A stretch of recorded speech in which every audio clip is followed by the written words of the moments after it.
to even add to a lot of fictional imaginations, claiming 2 million jobs that are not there.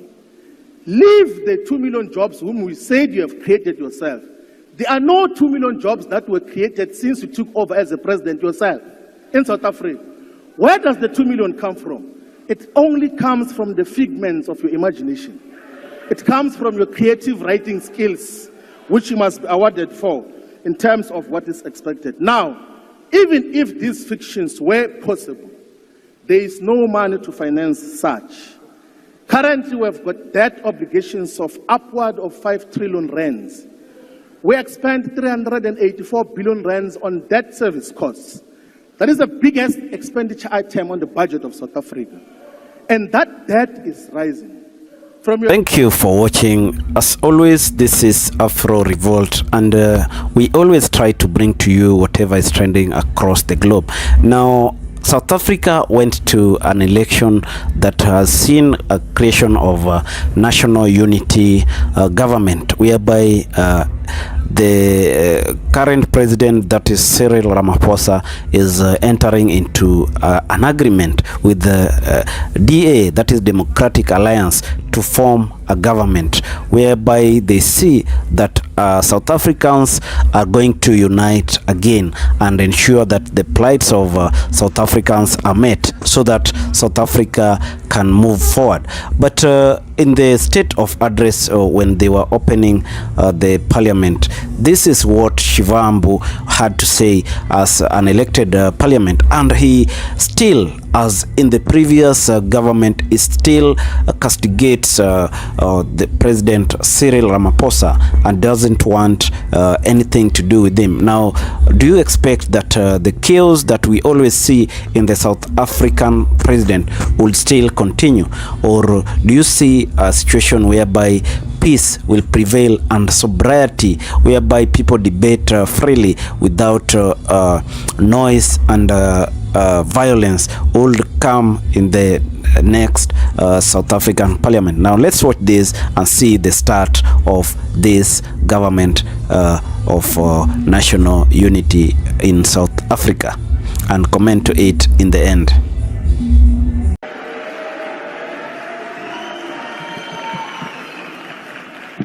Thank you very much, House Chairperson, Commander-in-Chief, in the struggle for total economic emancipation in the entire African continent, the leadership of the Progressive Caucus here in the 7th Parliament. Let me do what should have been done by now and acknowledge the presence of former President Jacob Zuma in our presence here in Parliament today. President, we had said in the budget vote on national treasure that we, as the economic freedom fighters, stand categorically opposed to the government, the so-called government of national unity. We correctly stated that a sensible approach should have been to construct a revolutionary government, a progressive government of forces whose umbilical cords are buried in the same yard. Maybe we're wrong to think that and believe that we share a common heritage and perspective with those that chose to constitute a government with neoliberal and neocolonial forces. Instead of constituting a progressive government, the president of the ANC assembled the bloated executive of open-armor puppets, of semi-literate matriculants, of apartheid apologists, of ex-convicts, of waffling careerists, and called them a government of national unity. That was what we're dealing with now. And as if that is not enough, he comes here yesterday, he calls them birds, sunyenyani. Say, if I'm mfumu wa sunyenyani, is nyoni, ulumenu is nyoni, umuso wa dinonyani. That is what we're dealing with. So he likened this government as government of sociable weaver birds, which are well known for building sophisticated nests. But one thing that you must know about birds is that only those that look like each other flock together. They identify with each other. however sophisticated and beautiful the nest that they build will be, they will never even allow the most peaceful of birds, a dove, to enter that nest. So this social weaver needs birds that we are bragging about and speaking about here will always associate with themselves. Maybe you are correct that that is what we intend to achieve as a social weaver birds, 75 birds in the executive, bloated executives, 77, which are supposed to be government of South Africa, who are supposed to be constituting a government. Now, on the 15th of July 2024, the National Film and Video Foundation, the NFVF, issued a call for South Africans to nominate people who must receive the awards for the South African Film and Television Awards. I want to propose here, House Chairperson, that we should nominate Mr. Cyril Matamela Ramaphosa for the SAFTAS Awards for Best Fiction. If there is no such a category, we must introduce a category of even a Lifetime Achiever Award on fiction, because everything else that it represents is just fictions. So the NFVF, Minister of Arts and Culture, is a very important instrument in the Department of Arts and Culture. So before you introduce the sporting code of spinning mostly stolen cars, you should pay attention to the NFVF so that you can deal with all of these issues clearly. That is what we're dealing with. Now, the nomination is based on the following fact. In 2018, after the coup d'etat, which we regrettably supported as the EFF, what Mr. Cyril Ramaphosa said, he said, we are determined that expropriation without compensation should be implemented in a way that increases agricultural production, improves food security, and ensures that the land is returned to those from whom it was taken under colonialism and apartheid. Did that happen? No. He said again that starting this year, free higher education and training will be available to first-year students from households with a combined gross income of 350,000. Is that happening? There's no free education in South Africa. He said that we're going to forge ahead with the localization program through which products like textile, clothing, furniture, rail rolling stock, and water meters are designated for local procurement. Do we have got local procurement in South Africa out of those products? No. He further said that we're going to improve our capacity to support black professionals, deal decisively with companies that resist transformation. Is it dealing with that? No. He further said that moving forward, young South Africans will be moved to be at the center of the economic agenda. Are young people at the center of our economic agenda? No. He even further said that government will honor its undertaking to set aside at least 30% of public procurement to small, medium, and macro enterprises, cooperatives, and township and rural enterprises. Is such happening? No. He even said that he's going to accelerate the land redistribution program, not only to redress the grave historical injustice, but also to bring more producers into the agricultural sector and to make more land available for cultivation. Is that happening? No. So this person deserves a lot of awards. The closing date of that nomination for SAFTAS Awards for Best Fiction is the 9th of August. Let's make sure we nominate him so that he is awarded for all these fictions. Yesterday he came here to even add to a lot of fictional imaginations, claiming 2 million jobs that are not there. Leave the 2 million jobs whom we said you have created yourself. There are no 2 million jobs that were created since you took over as a president yourself in South Africa. Where does the 2 million come from? It only comes from the figments of your imagination. It comes from your creative writing skills, which you must be awarded for in terms of what is expected. Now, even if these fictions were possible, there is no money to finance such. Currently, we have got debt obligations of upward of 5 trillion rands. We expend 384 billion rands on debt service costs. That is the biggest expenditure item on the budget of South Africa. And that debt is rising. from your cabinet, the cabinet of beds, you came, the only thing that you changed was to say from medium-term strategic framework to medium-term development programs. But the content and the essence of what your government stands for has not changed. You have not even made a commitment that are going to move away from the debt obligations that characterizes the state. Now let's call in Thomas Isidore and Noel Sankara. He says that debt is neocolonialism, in which the colonizers have transformed themselves into technical assistants. We should rather say technical assassins. Under its current form, control dominated by imperialism. That is skillfully managed reconquest of Africa, intended to subjugate its growth and development through foreign rules. That is what is the trajectory of this government, the continuation of debt obligations that are not sustainable.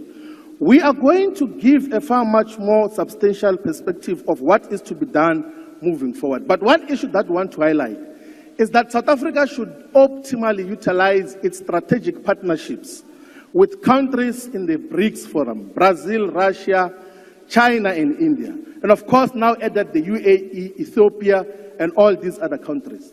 Now, if you were to check what Ethiopia got to benefit out of its strategic partnership with the People's Republic of China, is that over the past 15 years, Ethiopia's economy has grown average of 10%.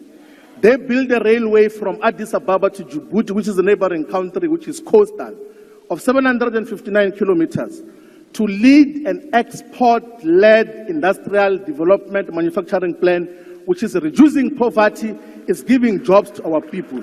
That is what is happening in that, and that is through proper, meaningful usage of strategic partnerships with countries that relate with. The Commander-in-Chief is correct that when you exclude the global balance of forces in trying to design domestic politics, you will completely miss the point. You will never achieve anything domestically without locating it within the global economy. South Africa, this is not going to go anywhere. They disagree on everything, on Bella Bill, on NHI, on the source of energy. These ones of the DA, even those who are leading the department, are saying that we must discontinue coal. You can't discontinue coal in South Africa as a source of electricity. We have to have a clear agenda.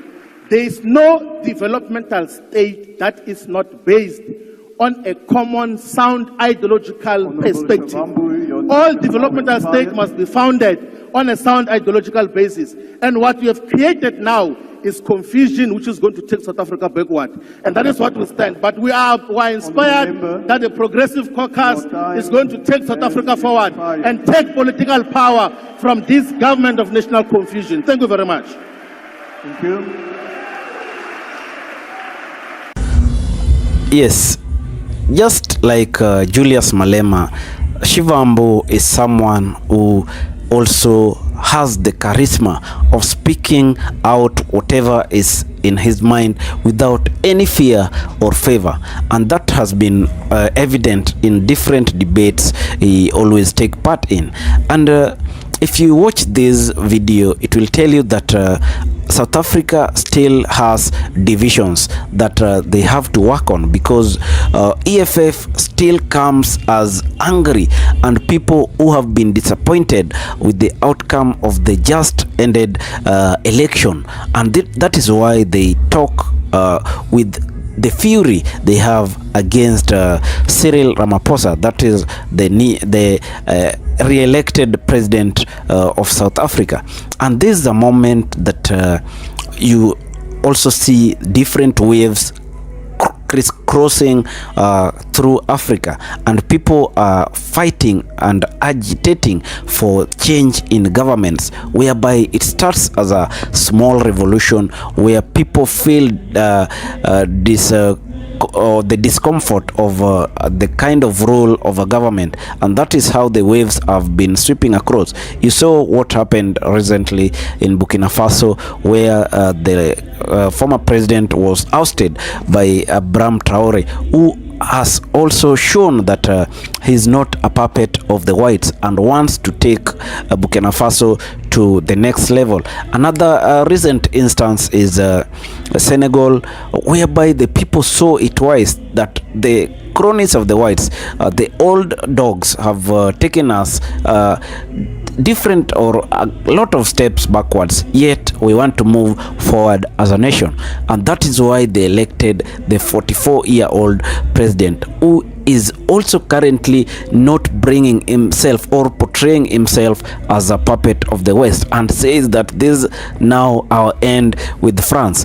Another great example of the wave, because it's now crisscrossing, and the leaders are worried if the next step, where will they reach? Will they reach at my doorsteps?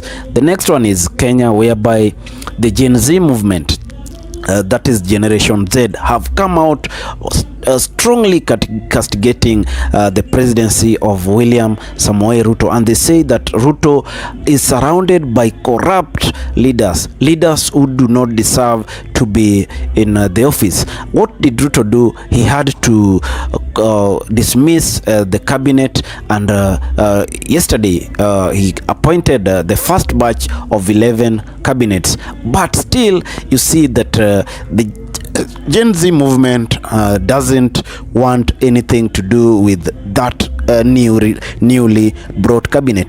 It shows that there is a wave of change sweeping across Africa, and the blacks have opened their eyes and have identified that the rulers or the West are still using these current leaders to control us through narratives such as the IMF. IMF is one of the institutions that people really are against because of what they stand for.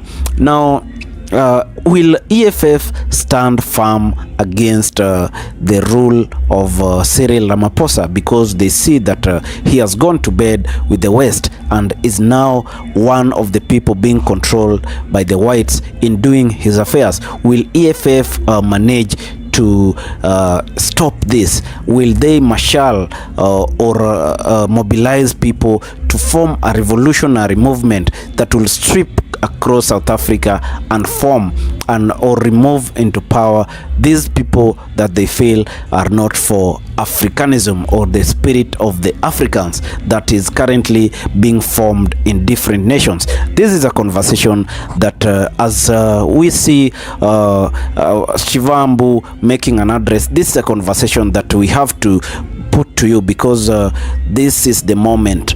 As I always say, this is the moment for Africa. This is the time that Africa has to rise. Africa is going to rise beyond all these forces.